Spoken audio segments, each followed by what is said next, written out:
There's really nothing like a good old-fashioned detective story. Hell, I think I've read every Sherlock Holmes book or short story ever written.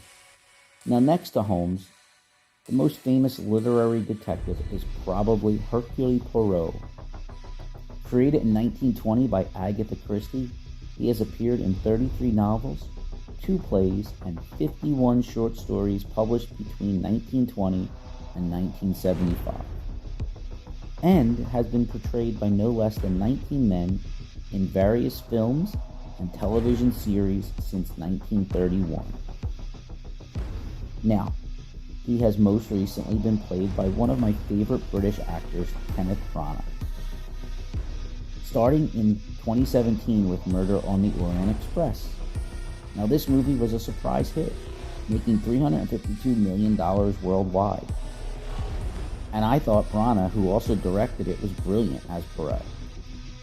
This is a film I really enjoyed, and if you haven't seen this version, I suggest you check it out. Now, naturally, because it was successful, it led to a sequel. Death on the Nile came out early last year. This one, however, was less successful and honestly not as good as the first.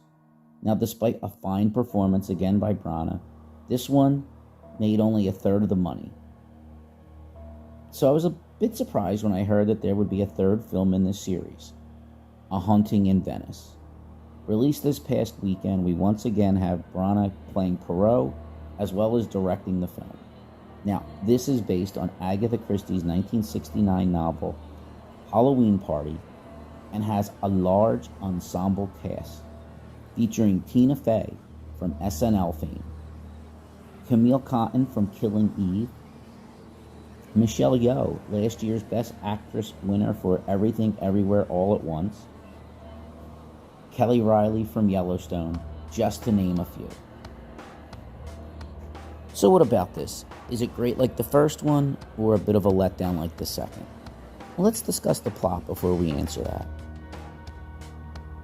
So, now retired and living in self-imposed exile in one of the world's most glamorous cities, Venice, Italy, we find Poirot.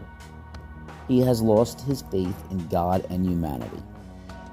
He reluctantly agrees, however, to attend a seance at a decaying haunted palazzo when invited by longtime friend, author Adrienne Oliver, played by Tina Fey. Oliver is attempting to debunk a medium who claims to be able to speak to the dead.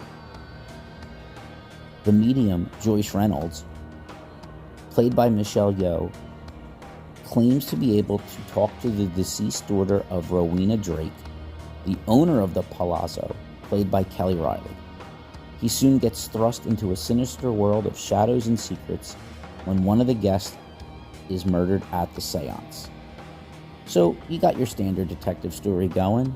We have a murder taking place in a locked house, and obviously one of the people there have committed the crime, and it's up to our famous detective to solve the case. So some of the positive aspects of this are Kenneth Branagh as Poirot. You can tell he really enjoys playing this role, and being that it's the third time he has played it, he knows exactly what to do. Now, as for the rest of the cast, it's a bit of a mixed bag. Michelle Yeoh is great, as always, but doesn't get a lot of screen time. Cotton was engaging as the housekeeper, but I thought Riley was a bit dull as Rowena Drake, and Tina Fey, well, I don't know. She just stuck out like a sore thumb to me. She basically plays herself, living in the 1940s. It just seemed ill-suited for this more serious role.